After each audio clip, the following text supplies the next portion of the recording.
Okay, so tonight the topic we are going to cover concerns medical narratives, which might be sounded kind of odd title because probably something like literature and medicine would have been sound more familiar, but there is a reason for this particular formulation.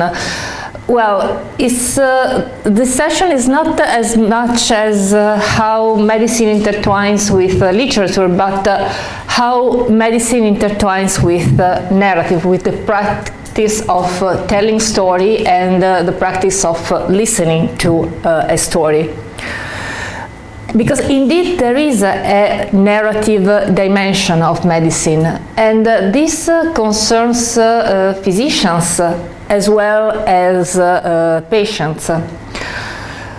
In a general way, we might think about the fact that we as human beings have the natural attitude, the natural disposition to verbalize. We might have been accustomed to think, influenced by the philosophy of the Enlightenment, that it is possible just to have a sensorial perception without any kind of verbalization, but it is actually not true. Every sensation that we have, it's immediately verbalized, not necessarily out loud, but researches both in psychology and in neurophysiology shows that the verbal area of the brain activates when we perceive a sensation. So by nature we are made to verbalize. And in the particular case of sickness, actually sickness as a topic is particularly it's easy, it invites to tell a story, because a sickness, a disease, whatever its degree might be, normally is perceived as something as anomalous, as a kind of rupture in the normal stream of life, as something that comes disturbing our daily routine, something that we still perceive as irrational, as unjust, even after centuries of medicine and after the detailed medical explanation and information that is available, especially in our time. There's still a part of us that consider a disease, an illness, like something that it is difficult to explain, it is irrational. And the desire, the tendency to talk about this condition is something actually pretty natural, pretty spontaneous. So it makes sense to address the question of narrative and how medicine intertwines with narrative, because it is not just the patient who are the privileged subject of this kind of attitude. Actually, it is something that concerns also physicians. Well, probably we think that the first thing that a physician is supposed to do, the most important things that a physician is supposed to do, is in the first place to observe. The capacity of observing a patient, of seeing what kind of physical symptoms he or she displays. Eventually to touch, I don't know, to the abdomen, for example, to check the vital signs. And if a physician needs to collect, to interact verbally with a patient, it is always within a very specific frame. It's not like we tend to think it's not like a dialogue, a discussion, a conversation that a physician is supposed to have with his patient, but more a collection of data. Basically, the physician can ask some very specific questions, and the patient is supposed to deliver very specific answers. Every kind of a physician doesn't want to hear a story from the patient. It's kind of irrelevant, anecdotal. It's a nuisance to the information that a physician needs in order to do his job. In certain cases, this kind of anecdotal, so to speak, narratives are kind of tolerated. For instance, a physician can be more keen to, can understand, for example, if a female patient comes and she seems very emotional and she starts talking and about how she feels, about how she felt in the last days and how is she worried and so on and so forth. Or also if the patients are children, this kind of blah blah from a patient is kind of accepted by a physician. This is a part of what is called bias in medicine, which should not be around, because it's besides the discriminatory aspect, is really doesn't make sense within the rules of a medical practice, but it is still very much around. And the patient, we have tendency to think that as patients we are not supposed to tell a doctor about ourselves in the sense as we might do with our friends or family, but just to deliver precise information. It's like when you have a problem with your car and you go and you want it to be repaired. You do not tell to the mechanician, oh yes, this car, I love her very much. The very first car I ever had, the very first car I've ever driven since I had my driver's license. No, it's not the kind of information that you're supposed to deliver to the person who is supposed to repair your car. It just, you wanna say that I don't know, the brakes doesn't work properly, or the engine makes a kind of bizarre noise, and so on and so forth. So we tend to have this kind of to expect that from a physician he observes, he asks questions, we deliver information, he gives a prescription, and that's done. Quick, efficient, and hopefully painless. But in reality, things doesn't go that way, because what the knowledge that might seem to be like anecdotal carries a lot of information that can be crucial for the healing process. When we have discussed the relationship between a patient and a physician, we have used the term of contract, of therapeutic contract, which is based on trust. And this implies that a dialogue between a patient and a physician is not just possible, but it's also vital for the trust to be built.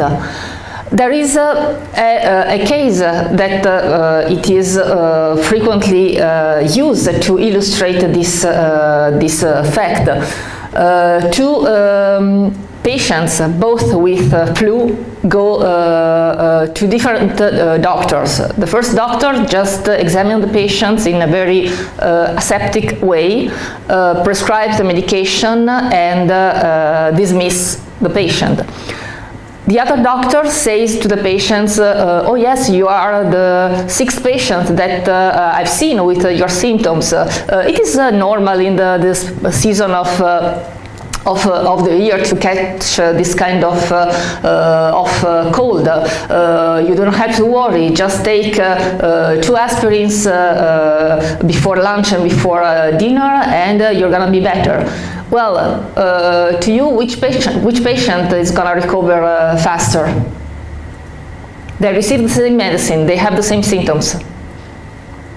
But the patient who have been treated with more let's say sympathy, with more empathy, and by the physician, he recovers faster. This is not a kind of anecdote. This can be a kind of a placebo effect, but it's something that actually works.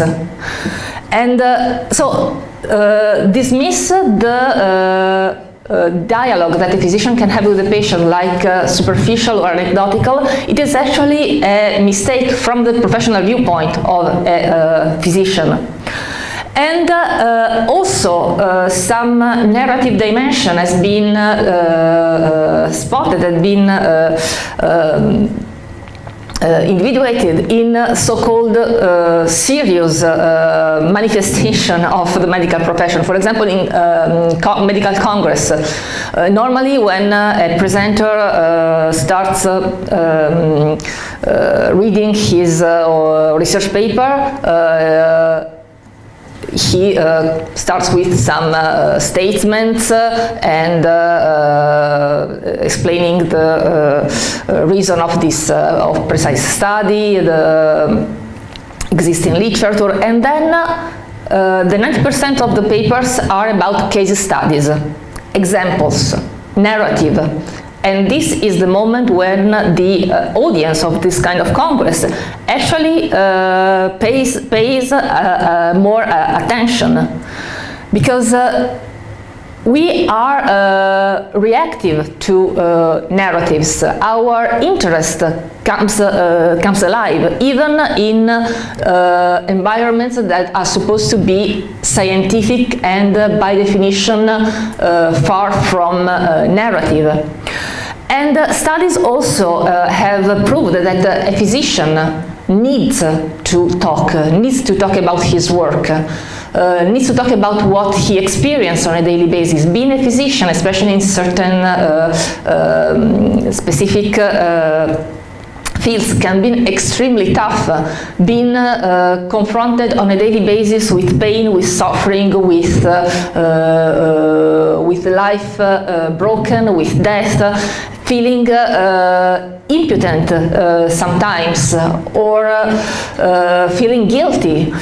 And if a physician doesn't have the possibility of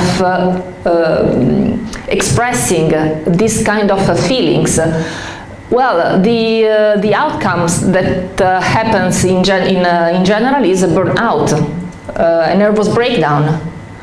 So it is not a shame for a physician to be to feel the need of sharing. There still is a an idea of a kind of ideal physician is kind of immune to an emotional contagion coming from the contact with his patients. But this is actually false. So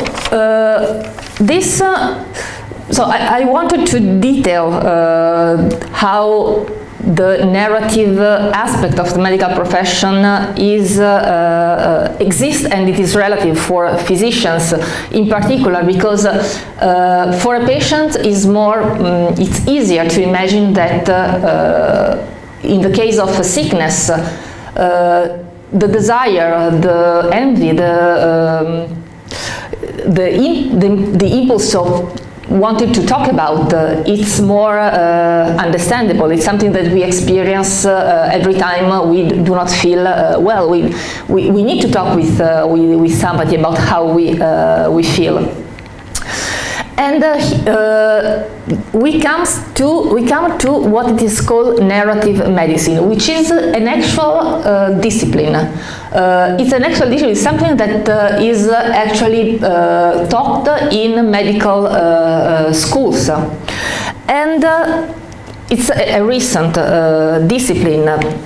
And so here you have a very synthetic definition. Narrative medicine is the use of people narratives in clinical practice, research and education as a way to promote healing. It aims at validating the patient's experience and to encourage physicians' self-reflection. So you can see that it is a proper discipline within the larger field of medical humanities. It respects, let's say, the manifesto of medical humanities as Edmond Pellegrino have formulated. It's a humanistic discipline which is integrated in medical education with the precise aim of improving, facilitating the healing process, to provide physicians, medical students with a better education, with some skills they would not have, would be incapable to get from a traditional scientific education, but that for their profession are very useful. The very first university to activate a course in a medical narrative have been the Medical School of Columbia University.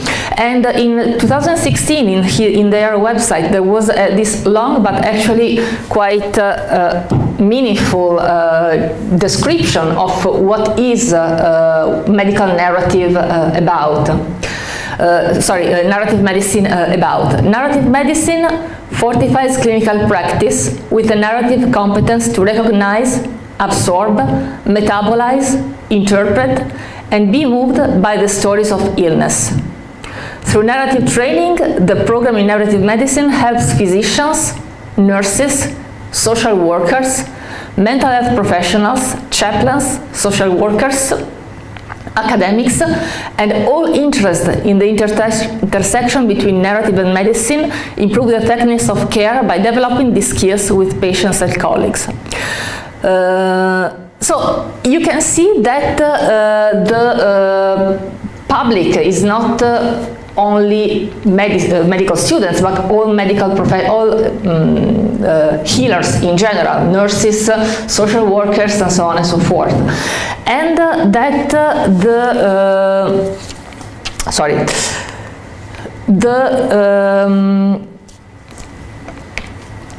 this program, well, is if we want to retrace the history of how this discipline have been established, we need to come back, to move back to the 1980s, 1990s, because this is the moment where the first books about narrative medicine have been published. The 1980s, 1990s are defined sometimes as the narrative turn, which means it's a moment in which not just medicine but other disciplines, history, anthropology, psychology, have started looking at literary sources as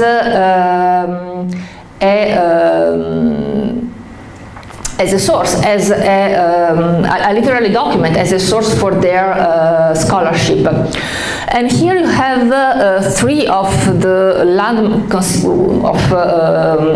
what are considered some landmark works in this field. The first book on the left, Stories of Sickness, published in 1987, followed and republished 3 years later, followed by 1 year later by the illness narrative, written by a physician, and one of the most famous works, the Wounded Storyteller, written not by a physician but actually by someone who have passed through serious heart conditions, had a relative died by cancer, and his personal experience as a patient and as a person experiencing a sudden loss moved him to do a scholarly work about medical narratives. In this book, well, there are some parts that are more accessible than others because he uses a lot of literary theory and philosophical approach to analyze the intersection between medicine and narrative. Well, if before the publication of these works it was really hard to find, barely impossible to find a book approaching the links, the bridge between medicine and narrative, now we have the opposite problem. Now we have so many books, so many works, so much literature that this is the first thing that we are supposed to do is to distinguish, to select what is important for our interest, what is and what is secondary. And the programs like the one at Columbia University are thriving, especially in North America, because it is something that providing physicians with literally narrative skills is something that is showing its usefulness in very evident way. So the aims of these programs, so to explain the importance of narrative skills for physicians, which means not just the capacity of tell a story, but the capacity of listening to a story. They also stress the importance of the patient's role, which means a physician should not consider a patient like a subject, like an object to analyze from a top-down perspective, but as a partner in the healing process, in the therapeutic contract.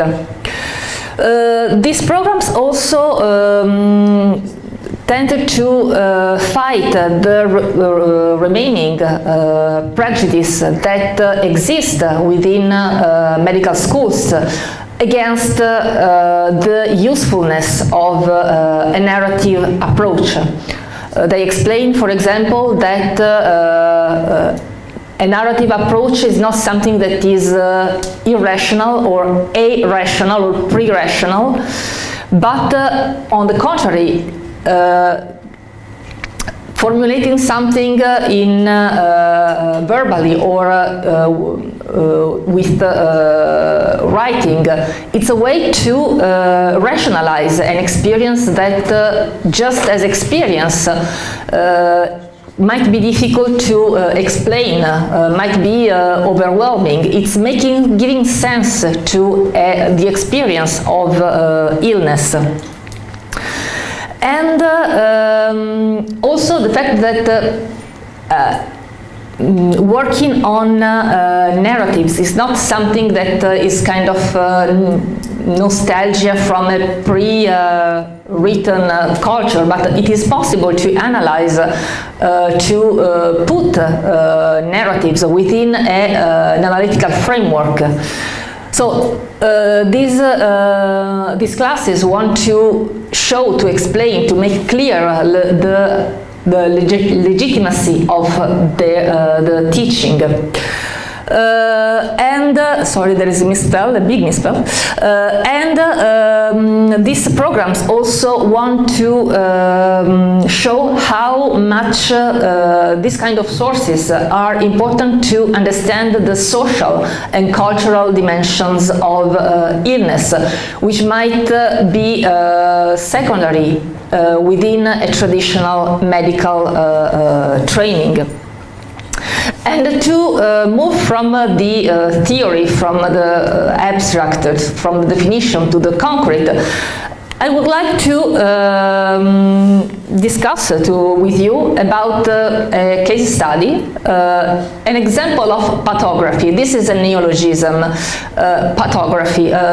If you have to make a guess, what look at the word pathography. It's composed from two words.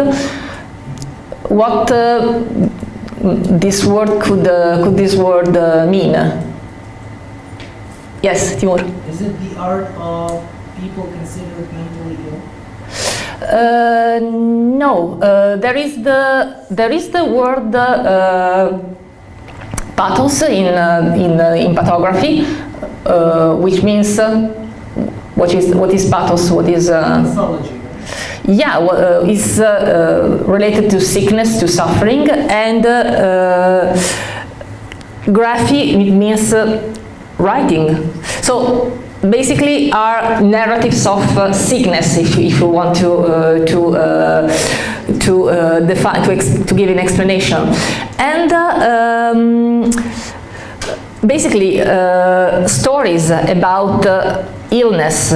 Stories which can be fictional or non-fictional, can be written as poems or as pièces de théâtre or as narratives, are defined pathographies. And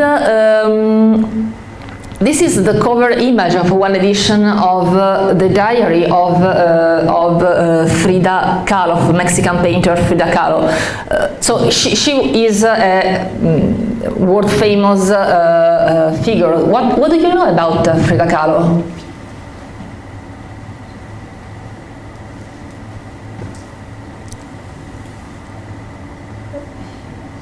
She used to live in the first half of the 20th century, and she was quite famous for his paintings, and she was married to, she has not simple relations with his husband, who was, to put it mildly, famous writer, Mexican writer. I don't remember his name, unfortunately. And about her. And about his... I don't know much. Okay. About her illness, mental illness. No, it was not about mental illness. She had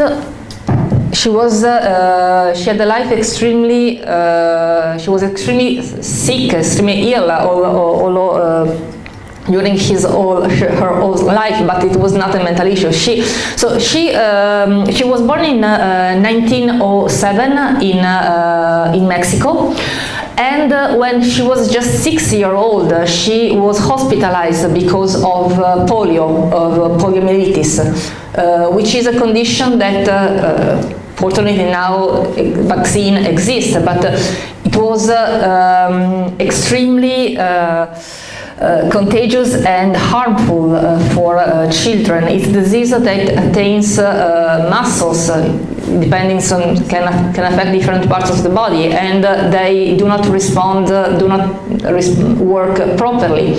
And when, for example, the muscle of the lungs are sorry, change the microphone.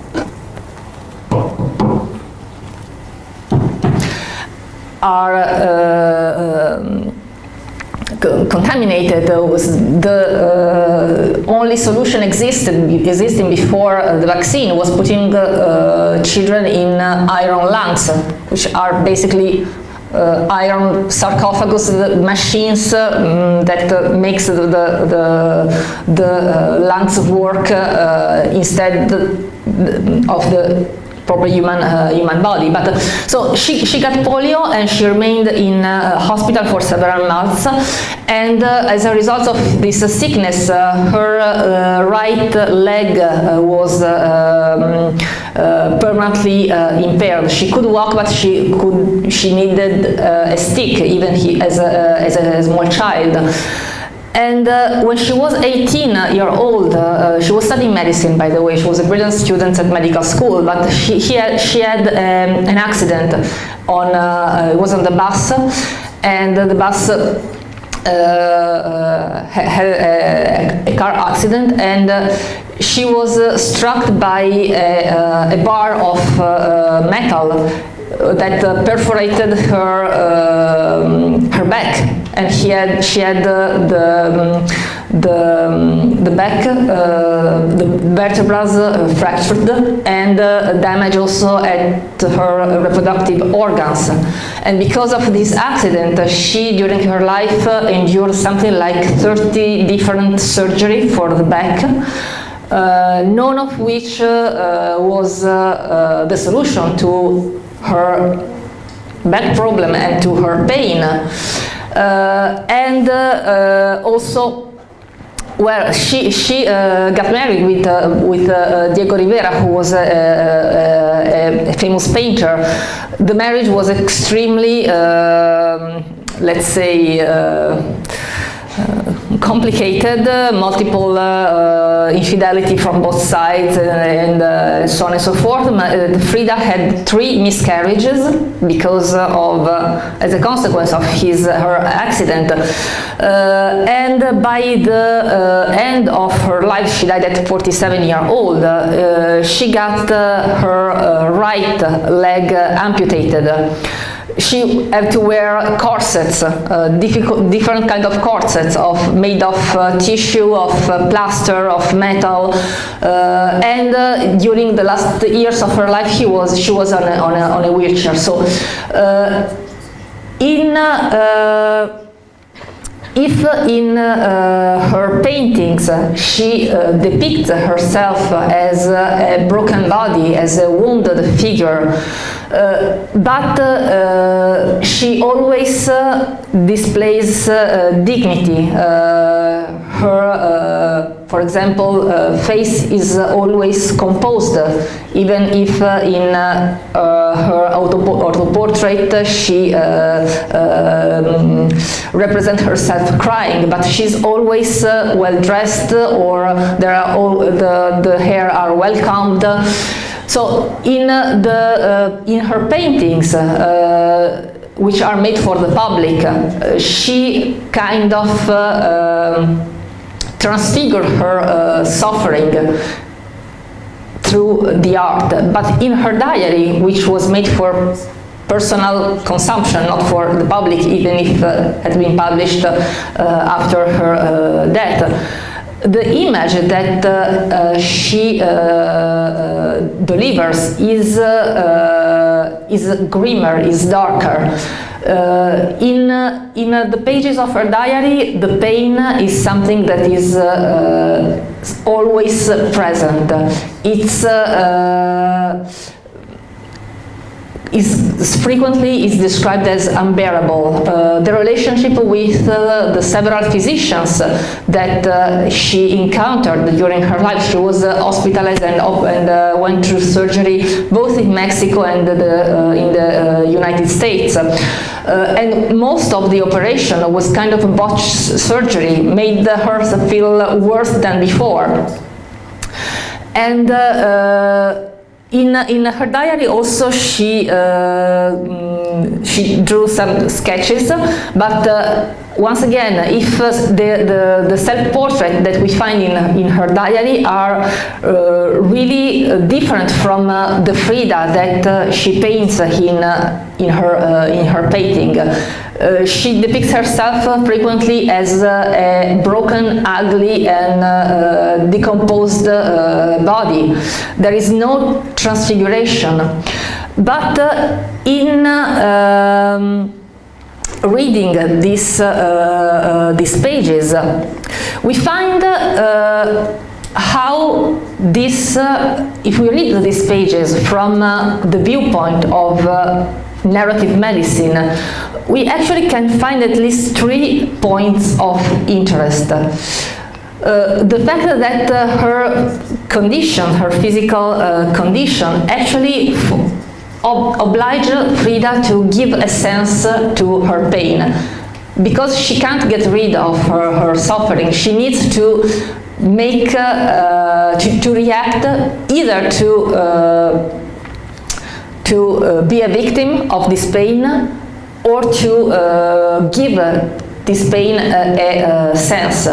And a sense, a meaning to this pain, she gives through her work as a painter and her political activity. She was a member of the Mexican Communist Party, and she was active in promoting the communist revolution through her work, through her art. So, a medical condition, a sickness, as an event that determines the course of the life of a person is the first thing that we might notice by reading the work of Frida Kahlo. The second aspect that we might be notice is womanhood, because as a consequence of her accident, of the disease that she contracted as a child, and of the multiple surgery that she went through, well, she was not exactly an attractive woman. She had a disgraceful body.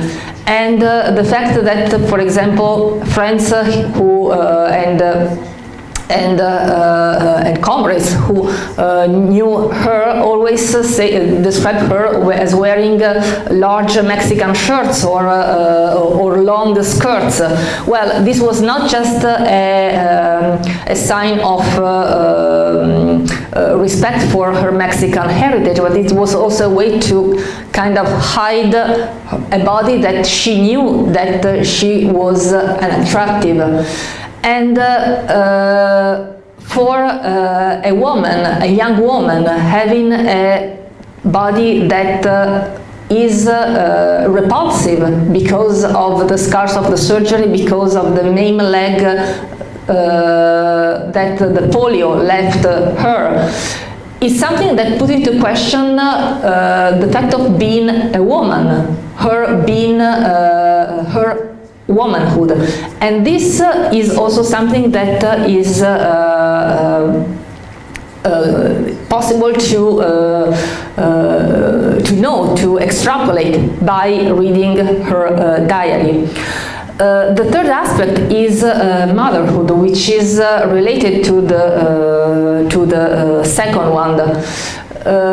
The fact of being incapable of giving birth, the fact of having continuous miscarriage because of her accident, actually actually makes it difficult for her to see herself as a woman, and because she can't be a mother. And all these aspects also recalls us the cultural context in which, and the social context in which Frida lived.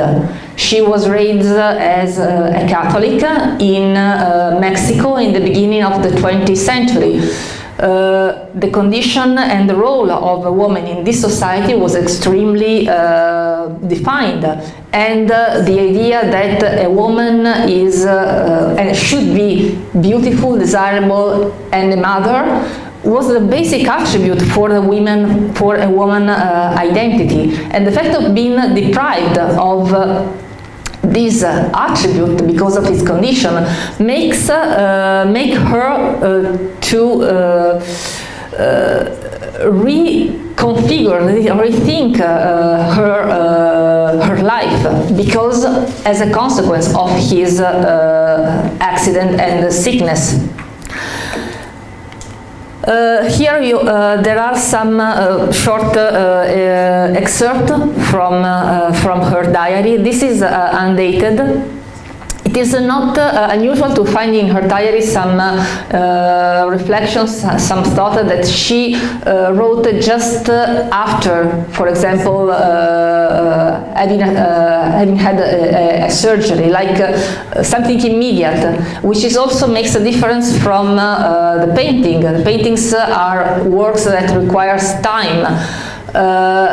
A note on a diary is something that can be basically an instantaneous. Years waiting with anguish hidden away, my spine broken, and the immense glance footless through the vast path, carrying on my life and close in still. Diego. Here we find a kind of a poem in which the elements that makes Frida's identity are concealed. The pain, her broken spinal cord, her foot. Well, footless it can be either after the amputation, but also before, because even if when she had the her physical leg, she couldn't use it properly. And carrying on my life and closing still, it's a reference to the corset that she was forced to wearing, a device that even if it was supposed to, and it actually did, help her to stay straight, and so it was kind of improvement for her life. He felt this object like a limitation, a constriction to her body. And the name of her husband. This is another excerpt. It dates from 1950 or 51.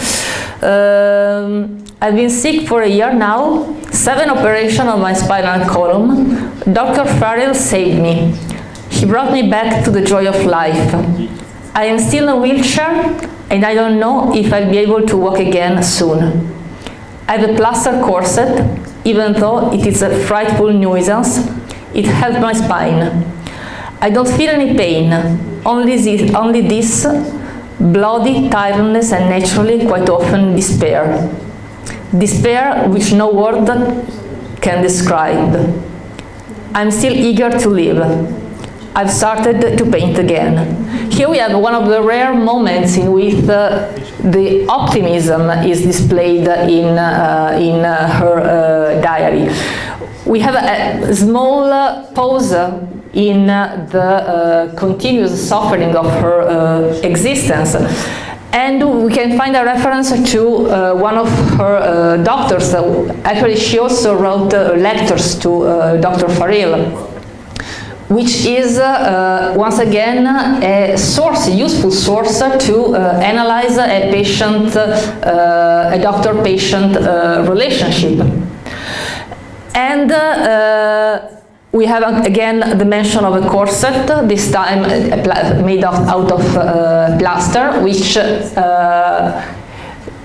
kind of a bittersweet opinion about it. It helps, but it is a nuisance. And the fact of painting as a way of expression and escape her pain by expressing it. But this is an example of a pathography which is real, which is not fictional. This is an autobiography of pain in a certain way. But fictional works can also be used and legitimately as sources for an analysis in narrative medicine. Well, you might think, well, why a fiction? If in a fiction there is if there are questions, do not hesitate to ask. If you might see, if in a fiction there is I don't know, a character which is sick, it is either a dramatic device in order to make the plot more appealing, or a metaphor. Well, this is true, but that does not mean that all the works that displays, that shows, that are about stories of sickness and healing, or physicians and patients, can be read just from this viewpoint. And I will give you two examples. Do you know this book, or have you ever heard about this book, The Magic Mountain? It has been published by German novelist Thomas Mann in 1924, and it is about a sanatorium for tuberculosis in the Swiss Alps. And it is the story of a young man who goes to this sanatorium to pay visits to his cousin, which has tuberculosis, and he's staying in this place. But before leaving, he is diagnosed too with tuberculosis, so he has to remain. And basically the whole book it's a kind of weak law in a certain way, because for 700 pages we remain in with the physicians and patients of this sanatorium. There are several typologies of patients that the author displays, that react in different ways to their sickness. I would like just to point out the two more prominent. The figure of Joachim Zissem, who is the cousin of Hans Castor, which is the protagonist. Joachim is can be his attitude toward his sickness and medicine can be defined as the good patient. So he don't want to be sick. He wanna feel better, so he commit himself to do everything the physicians said him to do, because he want to go away from the sanatorium and eventually go fighting for Germany during the Great War. Eventually he will abandon the sanatorium, even if against the advice of the director, and in order to fight during the Great War, but he will be forced to come back because of his poor health, and eventually he will never recover. His cousin Hans, which is the main character of the book, it is interesting because if you read the book, you might think that he has chosen to be a patient as a profession. At the beginning of the book, he's just finished his studies as an engineer, but this is not exactly what he wanna do in his life. He's kind of he doesn't know exactly what he wants to do. And being in this place becomes for him like a profession. He commits himself to be a patient, but not in with the goal of feeling better and eventually return back to normal life outside the sanatorium, but to fit in this institution. So the sickness is kind of to put in relationship with the lack of meaning that he feels in his life at this moment, and his attitude toward illness makes sense only if we know this aspect of his story. The other example, maybe you might know it better, is Cancer Ward by Alexander Solzhenitsyn. Have you ever heard about this book? Yes. Could you summarize the plot?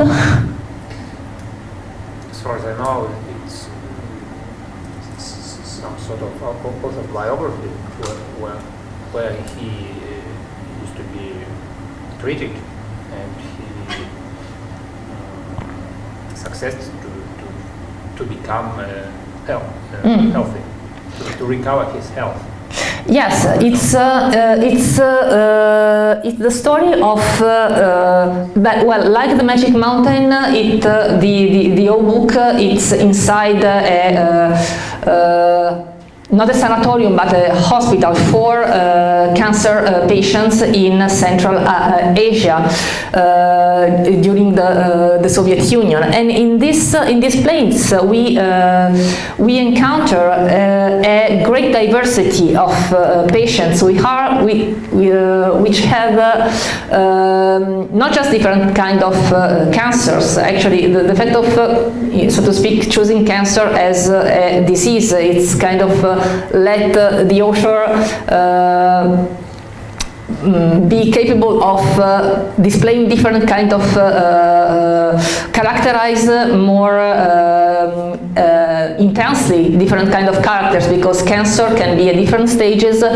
There are different kinds of cancer, can attain different organs and so on and so forth. But we find this is just a small example of the characters we have in this novel, and the different possible attitude that a patient can have toward his sickness. For example, one of the most the protagonist, Oleg, he actually he was sent in a labor camp because of a political allegation, and he eventually managed to escape and to live, to establish himself in a small village in Central Asia. And when he gets sick and he goes to this place, he actually doesn't feel the burden of his cancer. He thinks that he's gonna get better, that his life is in this village when he has found peace and a meaningful and joy after the experience of the labor camp. And his attitude is way different from the one of the other central figure of this narrative, Pavel, who is a bureaucrat of the Stalinist regime, whose work was to study the private life of people in order to find some possible allegation against them. He was really good at his job and really enjoyed his power and his position, but when he enters in this place because of his sickness, he loses everything, every privilege that he was used to enjoy. And he leaves his cancer as something that scares him, something which is painful.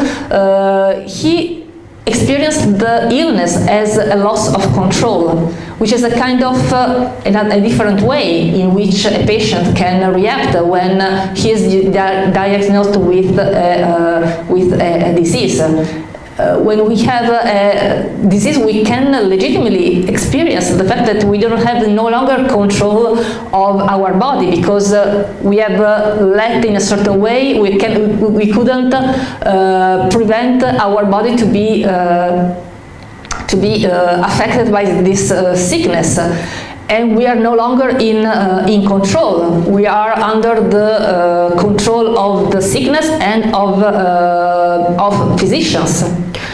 Another character, Vadim, reacts to his cancer in a way that can be described as the quest narrative.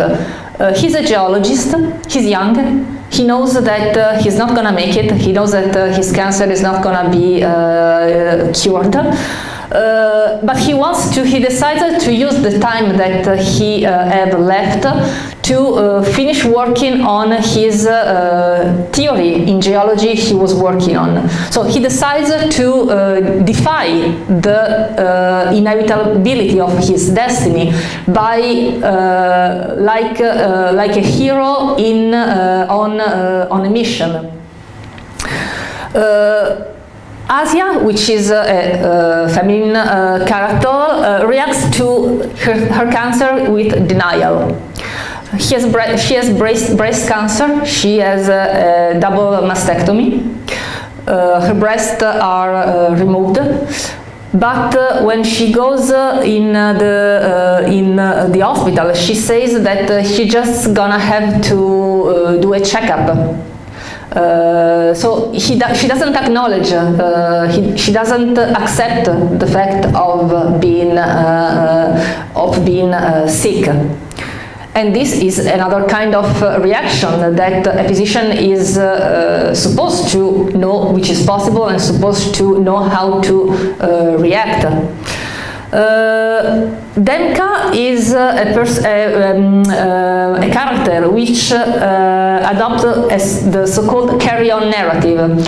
Because of his cancer, he has a leg removed, and the way he reacts to this surgical intervention is to talk about this with his inmates and to discuss with them what kind of possibility remains or opens to him now that he has just one leg. What kind of jobs could he done as a one-legged man? So the decision of carrying on with life in spite of the odds, in spite of the disease and its consequences. The character of Charlie is someone who lives his illness as a nonentity, like something that doesn't exist, is not the denial. He knows that he has cancer, but he decided to do like if nothing was occurring. He used to make trade with the black market before entering the cancer world. He continues to do the same thing inside the hospital. And finally, the character of Shulubin, he lives the sickness as a revelation. The fact being diagnosed as a cancer patient makes him realize that her life before has no meaning, was without meaning. He used to be, as Pavel, a bureaucrat, a good bureaucrat in of the Stalinist regime, and being sick, falling sick, makes he realize that he had lived a life in a kind of in a condition of permanent subjugation to a system. So this is also something that can happen. The immediate and dramatic change that occurs in someone's body and person because of a sickness can provoke a put into question of the previous life. So in both of these works, in both of these narratives, there are fictions and there is a metaphorical use of the narrative. In both cases, we might consider that both authors think that their society, their time, their country is sick. And this is why they decided to write about sickness. Thomas Mann thought that the German Empire at his time, or before the Great War, was sick, and the Great War was the remedy. And Solzhenitsyn thought that the Soviet Union was sick, and the cure would have been the end of Stalinism. But in spite of this metaphorical use of illness, we can't deny that reading the reaction and stories of these of the characters of these two works, trying to find to know about the illness per se and how illness affects human beings and how can be acknowledged and understood.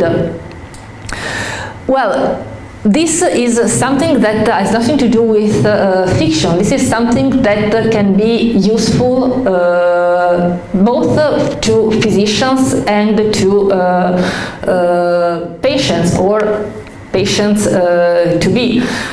Well, we can see that well, sociologist Susan Sontag thought about the kind of universality of the condition of being sick. She said that we live in two countries. There is the country of the healthy and the country of the sick.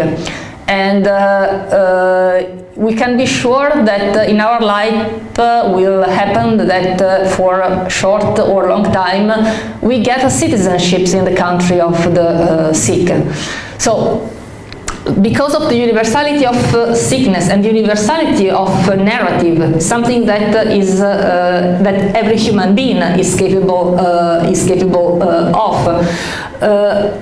The approach of the so-called narrative medicine actually makes sense to be taught in medical school with aiming to a public that is not just physicians, but with the explicit intent of going beyond this, the mere profession of physician. And I would like to, in the last part of this lecture, take a look with you to a specific kind of narratives about sickness. Narratives of disability, and I put it aside because well, if to a physician a person with disabilities is a sick person because it not corresponds to the medical normal, from the viewpoint of the discipline called disability studies, this is not correct. A disability is not a medical condition, it's a social condition. someone is disabled because the society is incapable of providing the accommodations that he or she would need in order to live, to integrate within the society. So this is the reason why it's a chapter on its own. But the stories, the narratives of disabilities, well, we might think, if you think about it, we might realize that characters in works of literary works with disabilities have always existed, as well as writers with disabilities. But it has been just in the last few decades that the attention of scholars has been focused on this particular kind of narrative that have become a genre, an autonomous literary genre. And in studies that focuses on this kind of narratives, frequently tends to point out some typologies of characters that it is possible to encounter in these books. The despicable creep, which might sound like politically incorrect, because our sensibility nowadays makes us think that it's rude to portray a person with disabilities as the bad guy. Well, it is extremely frequent in reality. If you take a look at the history of literature to find characters who are impaired and evil. Example. King Richard III in one of Shakespeare's plays. Hunchback and with an inextinguishable thirst of power, decided to murder women, children, whatever to get the power. Moby Dick, Captain Ahab, Pegleg. Well, think about the what are the physical attributes of a pirate? Pegleg, and don't tell me the parrot, please. Sorry? Yeah, just one eye. Yeah, or. Yeah, he's not a hero of the story. He's a bad guy, and he has just one hand. So it is the despicable creep actually makes a kind of correspondence between the physical defect and the moral defect. Well, if your body is defective, it's a sign that also your soul is defective. This can be, I don't know, a punishment from God. But it's basically the inverse of the classical Greek idea of kalos kaya gatsos. Someone who is good looking is also has also a very good soul. And this is exactly the opposite. Another typology is the saintly invalid, which is kind of maybe might resonate a little bit more.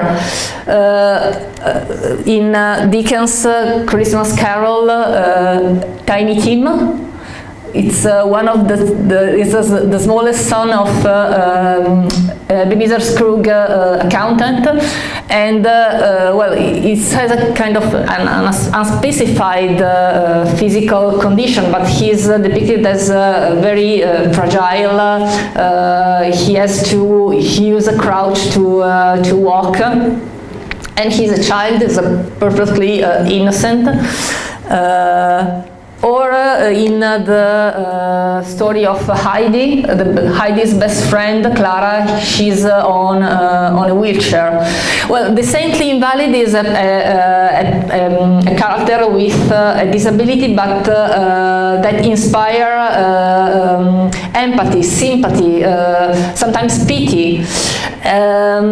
It's frequently a child or a woman, and normally the outcomes are tragic death or a miraculous healing. In the case of Clara, at the moment Heidi pushed her wheelchair too hard, and Clara fell down, but he realized that she can walk.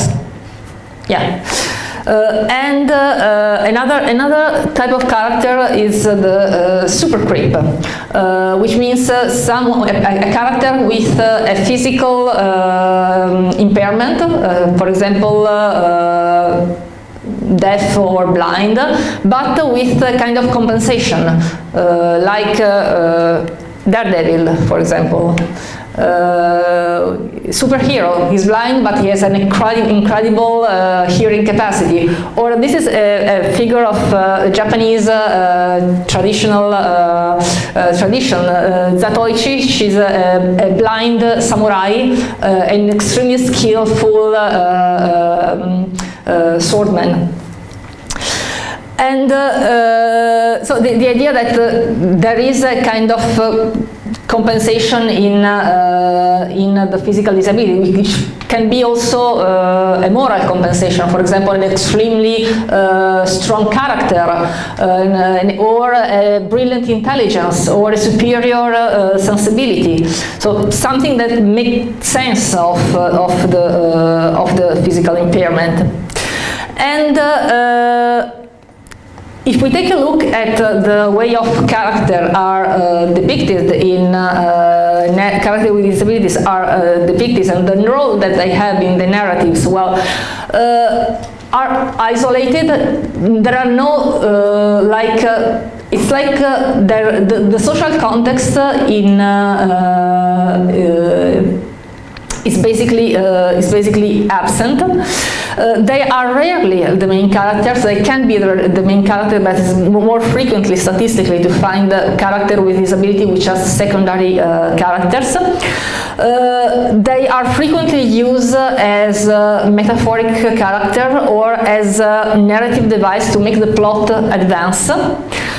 And these characterizations that we have listed, the despicable, the saintly, and the super creep, positive or negative, they are all criticized by scholars in the discipline of disability studies, because they consider that they are misleading, that they do not take into account what is the reality of the life of a person with a disability, and ipso facto they make more damage than help.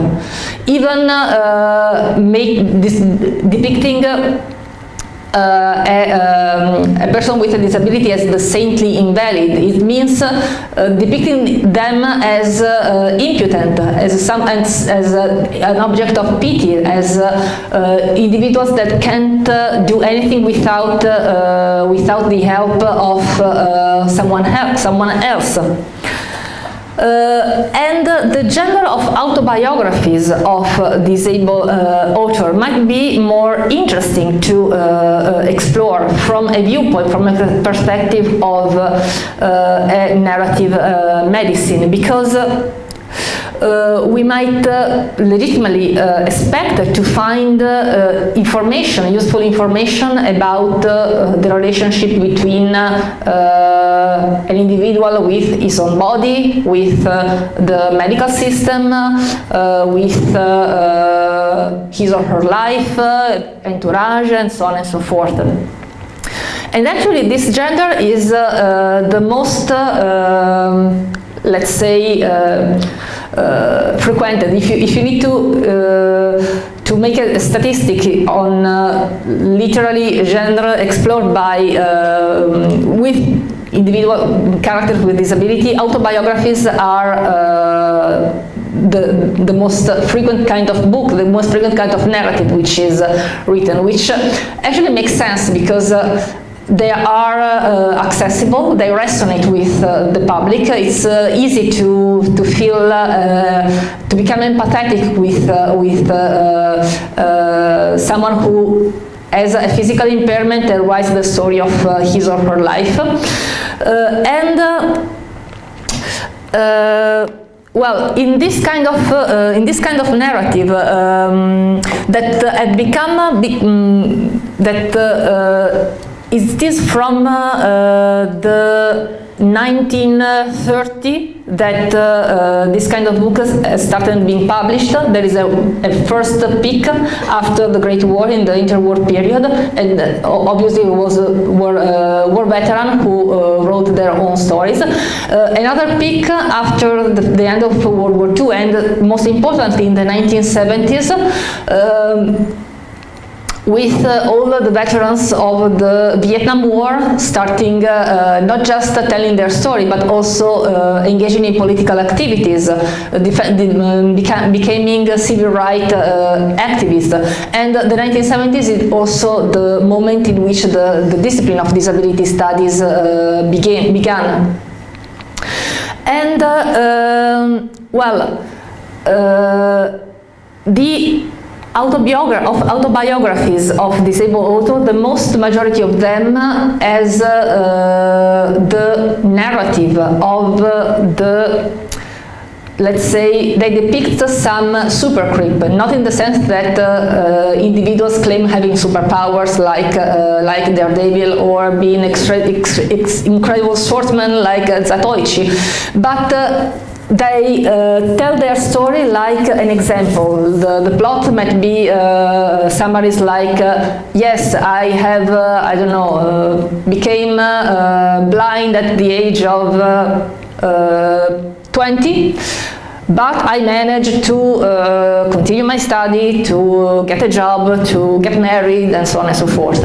Or I've lost the use of my legs during the war, but I keep on fighting for the rights of the other veterans, like Tom Cruise in Born in the 4th of July. And this kind of inspirational stories can be heartwarming, but they kind of have on the other side they might be problematic, because if there are persons acting and reacting like this is not what the most part of the people with disability do. The life of a person with a disability can be like the life of Frida Kahlo, pain, suffering, physicians who doesn't understand, that mismanage their power, that they do not make the right medical procedure, and isolation and desperation.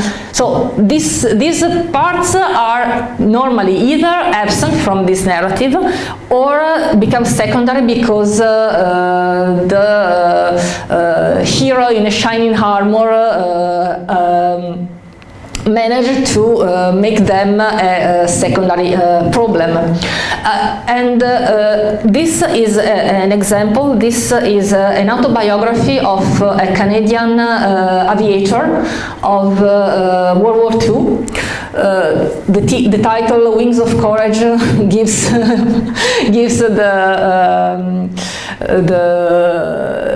the tune. Well, he was not. He loses 90% of her sight when he was on training in an airplane. And after that, he got tuberculosis. He broke several times legs, arms. So a collection of misfortune and suffering.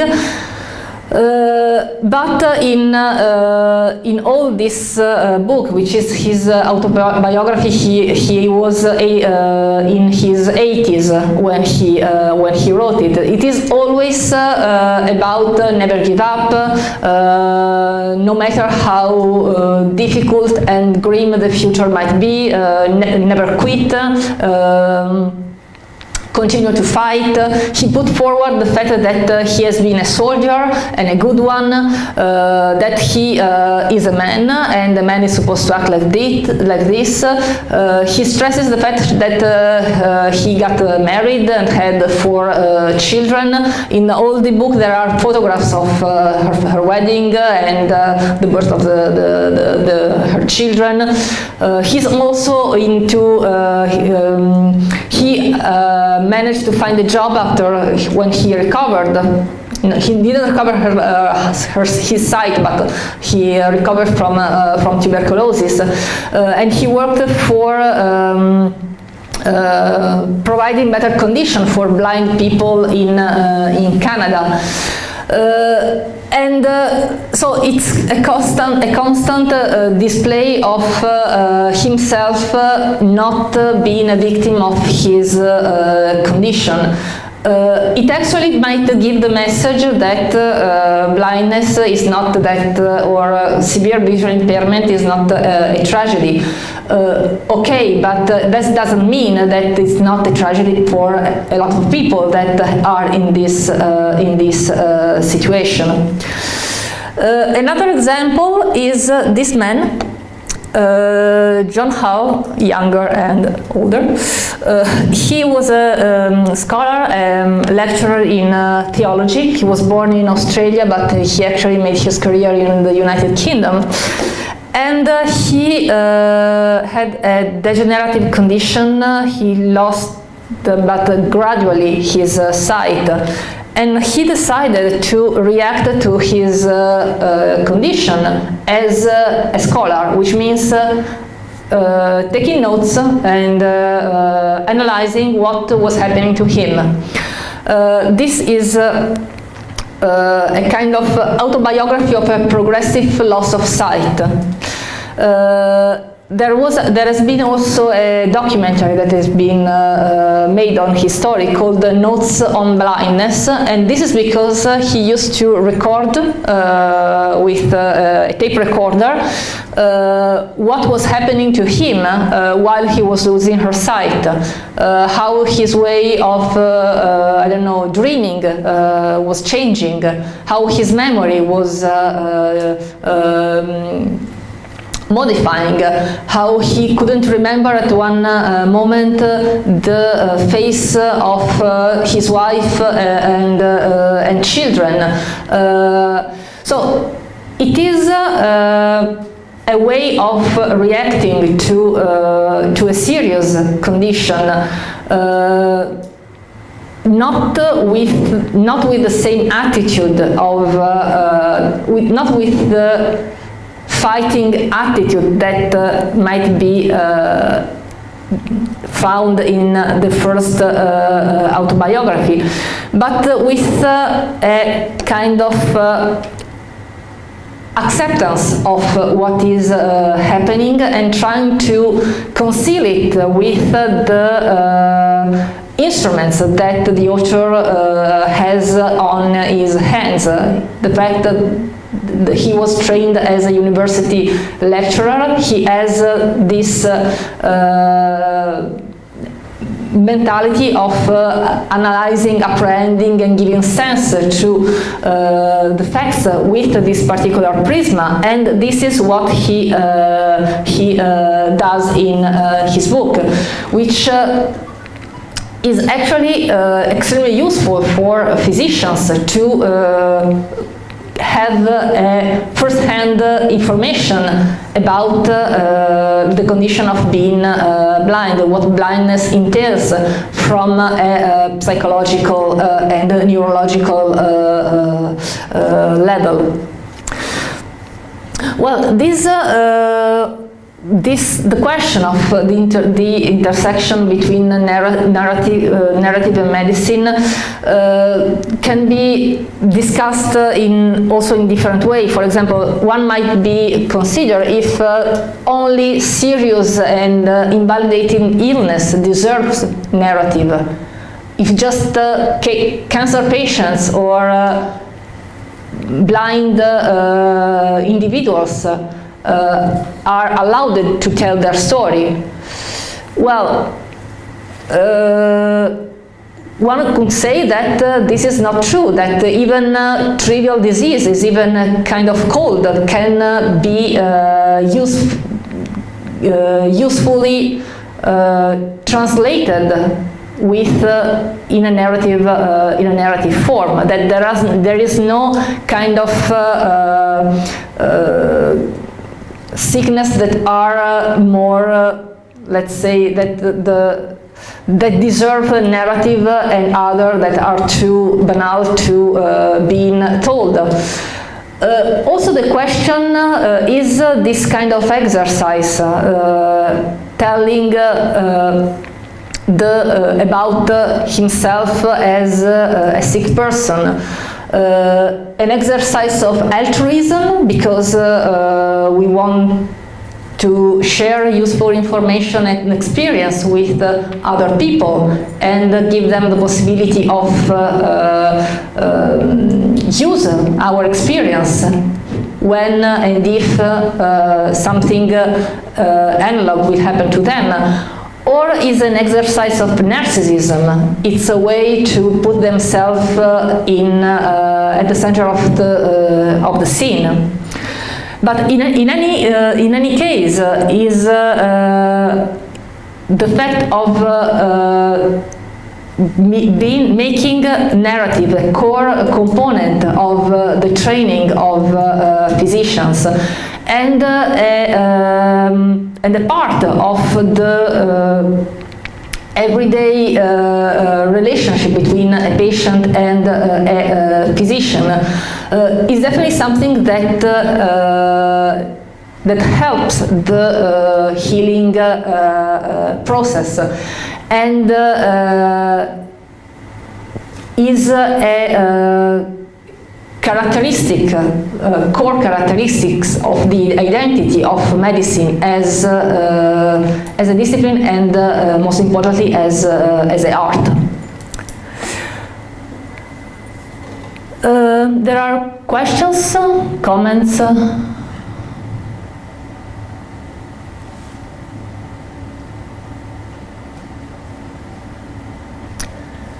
Okay, we meet in 2 days with a lecture on medicine and the media. And for now, thank you for your attention, and have a good night.